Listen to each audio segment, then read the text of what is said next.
Welcome to A Table in a Tavern, your community RPG podcast. Every episode, we'll explore the depths of immersive storytelling, character creation, and mechanics that make TTRPGs so captivating. Whether you're a dungeon master, a player, or just a curious listener, there's a seat for you at our table. So grab your ale, pull up a chair, and let's embark on this journey together. Welcome to the Tavern. Hello, everybody. Thank you for coming back to A Table in a Tavern podcast. I am GN Keegan, and as always, my co-host, DM Knock. Today, we have a very special guest, longtime, personally acquainted GM that has taught me many things over the years, Amy. God help us. Hello. Today, we are going to talk about a favorite subject of ours, a non-contentious one. Grid versus gridless. Which one should you use? Amy? What's your primary use? Oh, okay. My primary use is gridded. And I should probably definitely state it is because I use a very gridded system. I am primarily a game master who runs Pathfinder, mostly first edition. I have dabbled in second. It is very required for the system. There's too many the second mechanics get involved when it comes to grid versus gridless debates. The second mechanics involved, they have to be 5 feet of in front of you, or it is a 15 feet cone.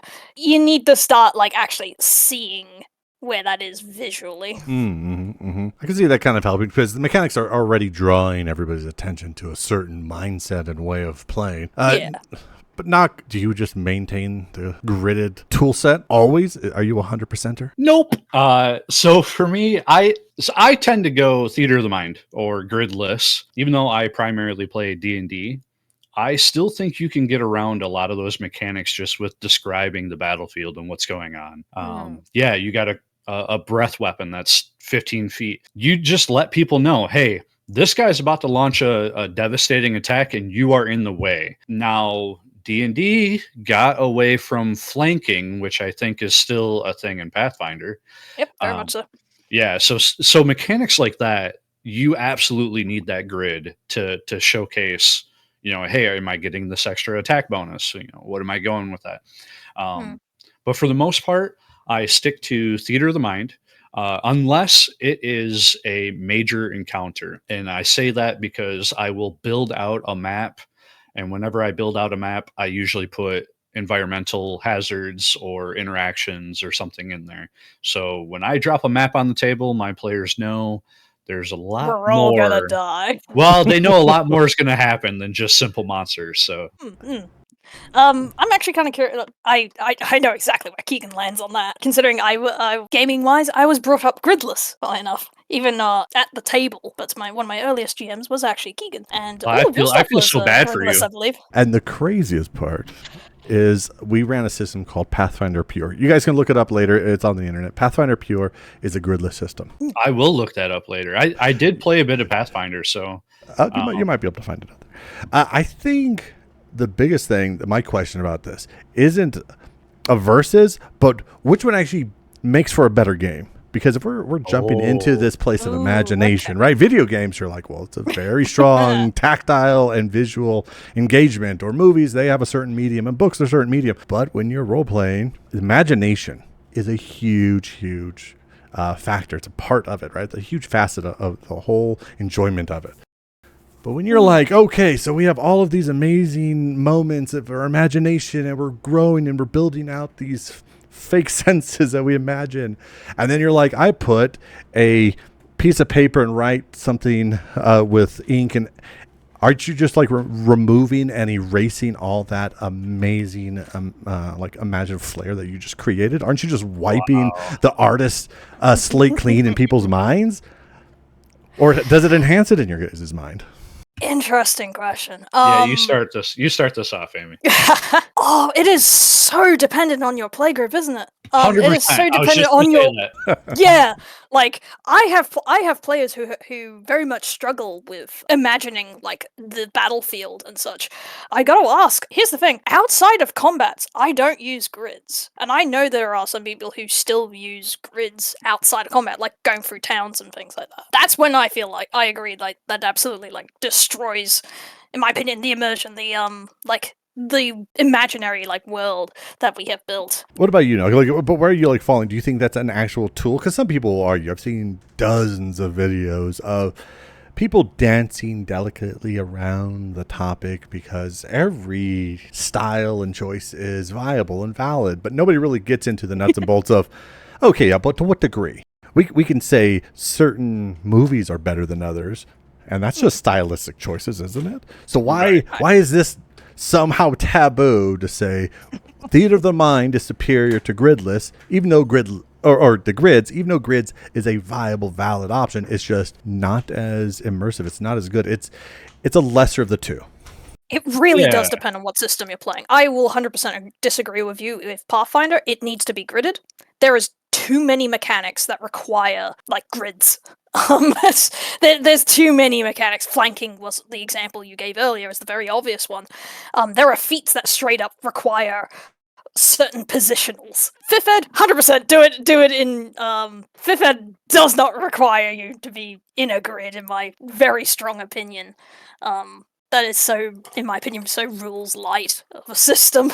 Oh, whoa.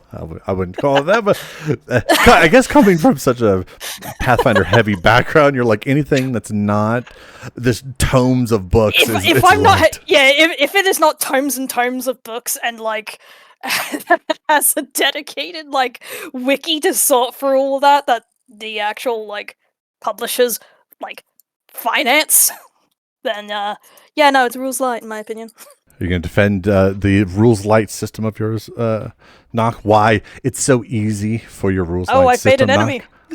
No.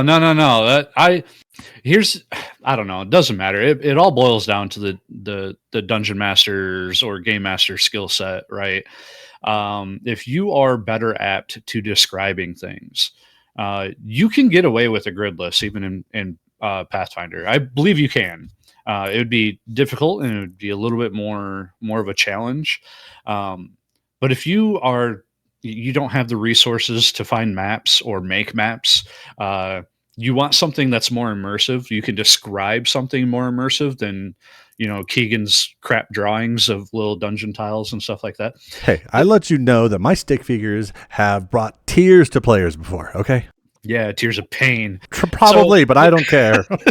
but you get what I mean. If you don't have an artist eye and you don't have the resources to go pull maps, and you can't quite find what you're looking for, theater of the mind can be a good way to, first of all, hone in your skills of describing things, being immersive, which is something that we talked about on one of our other podcasts. You guys should all check that out.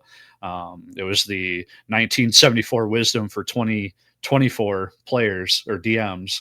But there's always that skill set that it comes down to. It comes down to your table. If your players are, as Amy had put it, they need, some players just absolutely need to see where the squares line up, and that's for them. If your players are good with just imagining the scene and you're just describing it and it's very cinematic in that way, then there you go. But I think it just comes down to a time or place. I don't think this is a right or wrong answer. I think every system can be theater of the mind if you put your mind to it. Some definitely lend themselves better than others. Yeah, I agree with that too. Yeah. But no, 100%. After all, I have played Pathfinder without a grid, and my first campaign, my first homebrew, was half completely just gridless before eventually, I got into the final battles and stuff like that. I'm like, I kind of need it. The guy's huge. So is this more of a skill versus a tool than theater of the mind versus grid? Because it sounds like if the GM is skilled enough and the players have a strong enough imagination, then you don't need this extra help. But if you don't, then it's just a tool for the table. I don't want to put it as... I don't think it's a skill issue. at all. I don't want to make it a very defined yes or no, black and white kind of thing like that. This is the internet. We only deal in absolutes We here. only deal in absolutes. No, we're not tabletop RPG Sith masters. Okay. There's a place for it in both sides in every game, I think.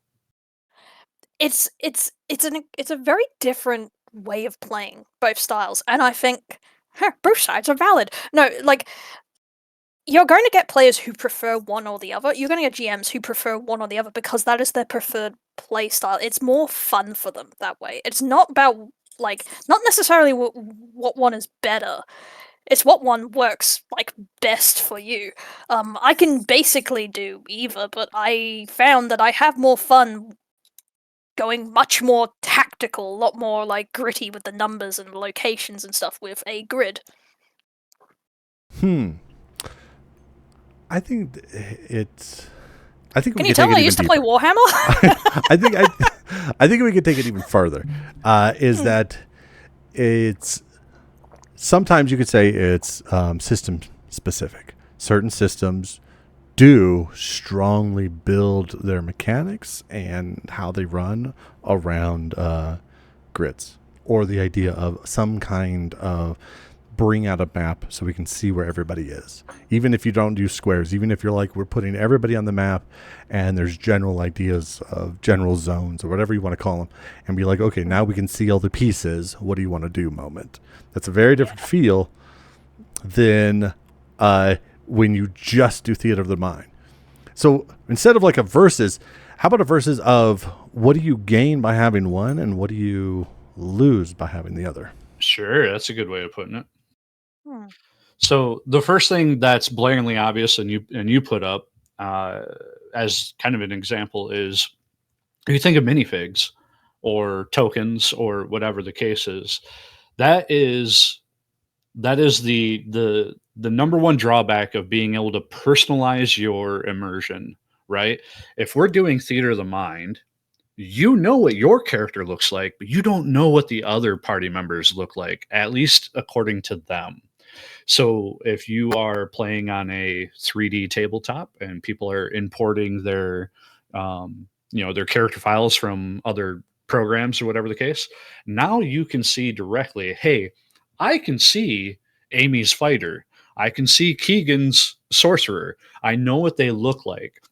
And now I can build this image of the battle in my mind or in my head, even though it's on the grid.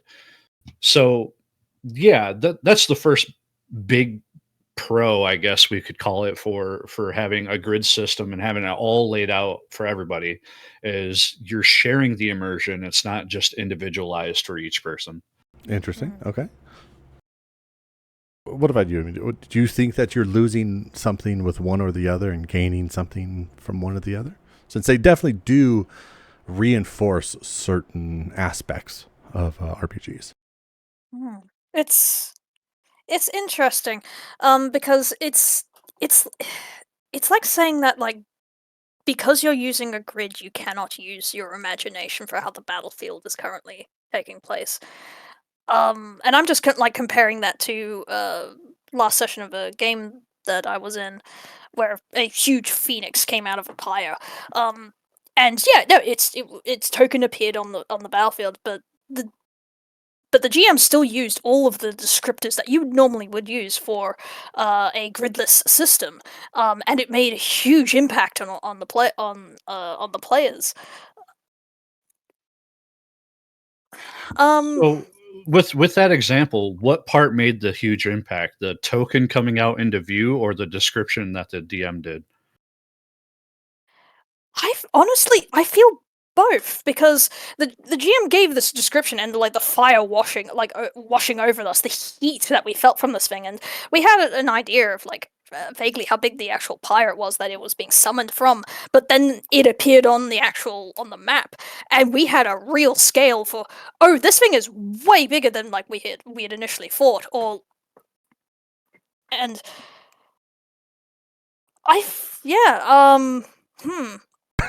Okay, so now I'm just deep in thought about that. It's just like, I think I'm on a sliding scale. Okay, so for the longest time, for decades and decades, I look at grids as a abhorrent abomination, a perversion of RPGs. Right? They are reduced to gutter in my eyes. However, Why? That's how D&D started. I disagree. Even. However, I disagree for real reasons too. Not the war, not the war part, but like the other part. Is and for the longest time is grids got in the way of what I would say like the quintessential like thing that an RPG can do that nothing else can do, and that's the immersion. It's an immersion breaking moment, and that's okay to acknowledge it. It doesn't have to break it all the way, but it is breaking something because we are shifting. It doesn't mean that enjoyment is lost, because that's different, right? Immersion and enjoyment are different, and sometimes people put facets of reality and then put that in enjoyment of like, no, if this isn't true, then this isn't true. Like, no, you can break immersion and still find exceptional enjoyment, because that's what was happening at the perfect example that Amy gave, that they were immersed in it, but there still was a real outside meta moment when they looked at the board, and that's okay, because I've experienced that too, and I think pretty much anybody ever listened has experienced that too. It's okay to have, you can be in the meta and be immersed. It's not as deep, but that still doesn't take away from your memory of the moment, because we all have stories that we would love to share with others of this amazing thing happened, and guess what? They don't talk about the grid, but there was a map, there was minis if you're offline, or you're moving around tokens or cool imagery online or whatever. There's still like these physical representations kind of moving around, and they are just hyped and excited, and it was amazing. And they're like, that's part of my personal emotional history for life now. Just because it was less immersive doesn't mean the enjoyment is reduced. Okay, that's my asterisk, by the way. In you sort of praising that sort of thing, I've come up with a downside to Gridless, so to gridded. The fact of I've just because long years of GMing, I found the second you put a grid down, the player's mindsets change. Yes. Yeah, 100%. Yeah, the boss music starts, right? Yeah, basically, yeah. Like they're like, okay, we're pretty sure an encounter's happening right now. Like, for example, like you're just in the shops of like buying your usual supplies, then maybe chatting to like an NPC that's a long-time friend and whatnot, and you just happen to go like, hey, so where are you guys standing right now? And usually that question alone is enough to make players go, what do you mean? Oh no. So lean in a bit closer, and then like they see like a grid sort of pop up and they're like, okay, so by the way, GM, I always have my sword out. I always have like my weapon loaded, or that's when it definitely, like, the whole immersion of that sequence like just suddenly breaks down, and everyone's like, it becomes a game less than an immersive world. Yes, that's the part I just want to emphasize, and then not continue, is when we look at the RPG, there's like an RP and the G, and everybody says you can do them at the same time, and that's true, but it's definitely a sliding scale when that happens. When you say roll for initiative, and I'm using that as an example because it's the biggest freaking system everybody uses. So if somebody says roll for initiative, you know that there's a mindset, and the RP starts to shrink and the G starts to grow, because what happens? We start looking at numbers, we start looking at mechanics, and if you look at a grid, you can look at how many spaces. If you want to use a ruler, that's fine, or whatever it is. You're starting to look at very meta stuff. Your character isn't a character sheet when you're in the role playing, but now you're looking at the character sheet because you want to know what the specific ability has. What are the rules? What are the specific language of the rules? Because some people will start to argue, is this allowed? Or technically that says it can do this and this. Well, we're talking about rules at that point. That's a G. That's a big G. And it does grow. There is a separation in that moment. Doesn't mean you can't have a little RP, but it is shrinking in that moment. And I think that needs to be acknowledged to really have an honest discussion of the true pros and cons of theater of the mind versus a grid. Well, let me take it back a step real quick. When you had mentioned that you absolutely hate grid of all forms, is it the grids or is it the map? Because you can have a gridless map. Okay, so I had to throw that out for 2 reasons. One is because the countless discussions / arguments / rants I've had over the decades with other GMs over this, talking about the inferiority of grids. Then I think I've been a part of some of those. maybe. Then I eventually was like, I'm going to do something different, and I'm going to do an entire campaign much closer to the rules, and we're going to have grids. And to really see the difference of it. I was still right, but I could see the benefits in certain circumstances why the grid gave enjoyment to certain players, why they're like, this is really cool, this is really fun. But you definitely have to have a mind shift. And that was the biggest thing for me. The mind shift was, we are role-playing less right now. Doesn't mean we're enjoying it less, but we are role-playing less. Am I okay with that? And if it's a yes, it's not a big deal. If it's a yes, you're a role play first, GM. 100%, yes. Immersion is my number one goal, I should say. It's my goal. I hope to achieve it, and it's the thing I try to. But I understand the enjoyment to the point that it will always be a small percentage of my campaigns, but I will incorporate it depending on what I'm doing. Depending on the game, obviously. Yeah, so it's really going to depend on if you're right-brained or left-brained then.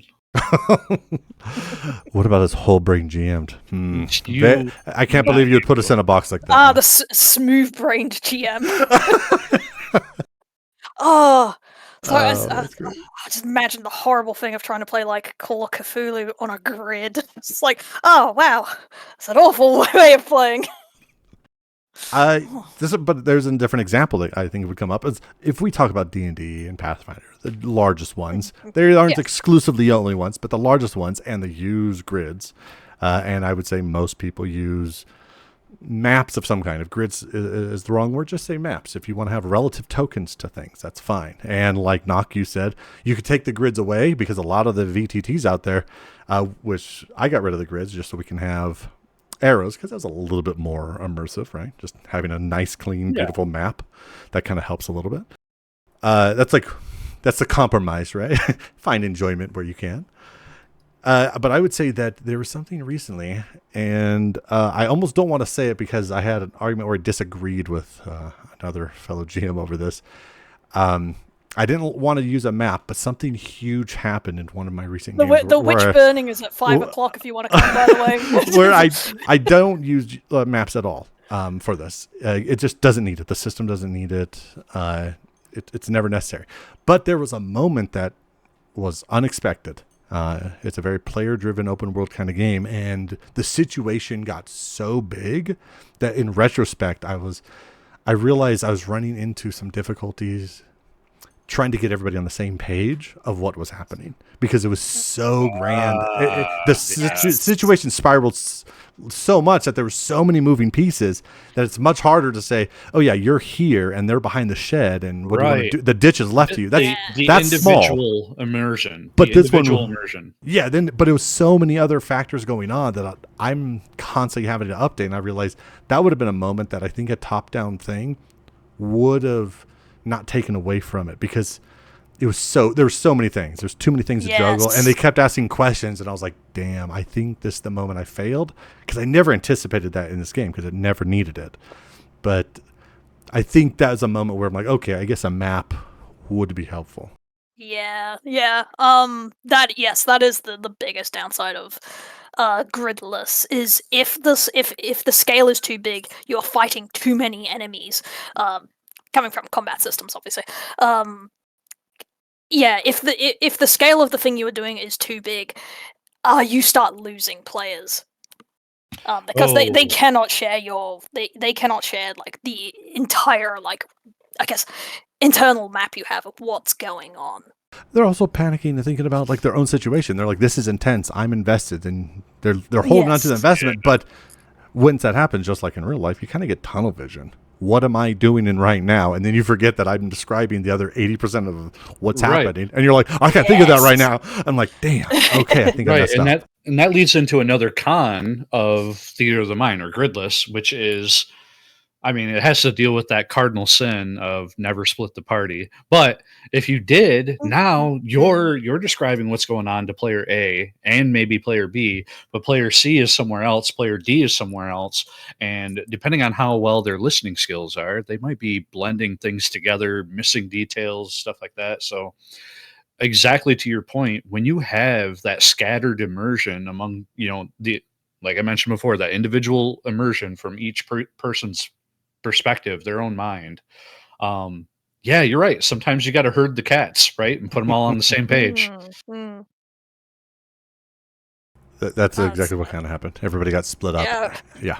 And sorry, nothing to add to that. That's actually really good. That's a really good example. And the last part was, I feel like I come into this with strong opinions, and then I leave with, oh yeah, they're explaining why I need to have a different view or broaden my view of this, because those are exactly the situations everybody was in. You came into this with such strong opinions, and then have walked out having debated yourself out of your own opinion.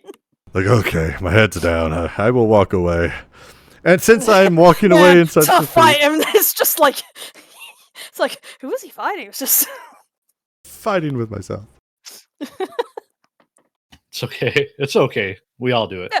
Hey, that's just more proof that it's not a one versus the other. It is absolutely a sliding scale, and your game can continue to slide back and forth between those if you need. I think another aspect of this that was kind of, I don't want to say glossed over, but kind of popped in my head when you were talking, Doc, is about splitting party or people's listening skills and so forth. And I was like, yeah, some people just have terrible listening skills or this and that. And I realized as a GM, we all want to capture and then hold the attention of players. We want to hold it so they can feel as everything that we're giving. We want to deliver them. We want to try to get them to escape the world as much as they possibly can, whatever degree that is. We can't go full Matrix, but we do want to give them as much as we can yet. But we want to hold that attention. Just like an audience, you want to hold that attention as much as possible. And if we're bouncing around and describing several different things, we could stop and say, I will clarify things in grand detail for you. But in that moment, we're also losing immersion or the pacing or the excitement or the adrenaline because there's too many pauses. So we could have a back and forth communication to clarify all these things. But when that happens, we're also losing the adrenaline of the moment because there are pauses. We do that every time. Anytime we talk to somebody and somebody may think of it from a different angle, there needs to be a pause and we can explain it, which is fine when you're doing a task. But when you're trying to hold and capture an emotional moment, pauses is just death. It's just death to the adrenaline. So I guess I'm at least 10% in favor of grids nowadays. Shame on me. Shame on me. Yay! Got him. And with that shame, I won't even take the last word. I am going to give the last word to DM Knock and the final last word to Amy. Knock, what is your final take on this? At the end of the day, it's the whole gridless and grid system is catered to you as a DM and your table with your players. In my humblest opinion, use what works for you guys. Keep the description being descriptive and keep the immersion up for as best as you can and however you can do it. Moving forward, it's Keegan's wrong. There's more than 10%. As long as we have that straightened out. And Amy, what's your final thought? Keegan's wrong is my final thoughts as well. No, most importantly, it is 100%. It's a sliding scale. Just because you are using grids does not mean you cannot actively describe things that are going on in the battlefield. How you are making those swings, how the enemy is taking those hits. Do what is best also for your system. Some systems will definitely lead into needing more theater of the mind, i.e., Call of Cthulhu, Fifth Ed in some stances, and some will definitely mechanically require those grids in order to see them. See, like, basically all of Warhammer and Pathfinder. And with Also, that, don't split the party. and with that, I humbly Yes. accept the counsel from experienced GMs and DMs. Hooray! Thank you for joining us again. I am GM Keegan, the humbled, DM Knock the wise, and Amy, the long-time GM. Longer than think- you. Just a little. Have a great night. I will see you next time. Bye. Thank you, community, for listening. Join RollNet's Discord now to continue the discussion with other GMs, DMs, and players about tonight's topic. Come back next time, where there's always a seat waiting for you at a table in a tavern. We ran a system called Pathfinder Pure. You guys can look it up later. It's on the internet.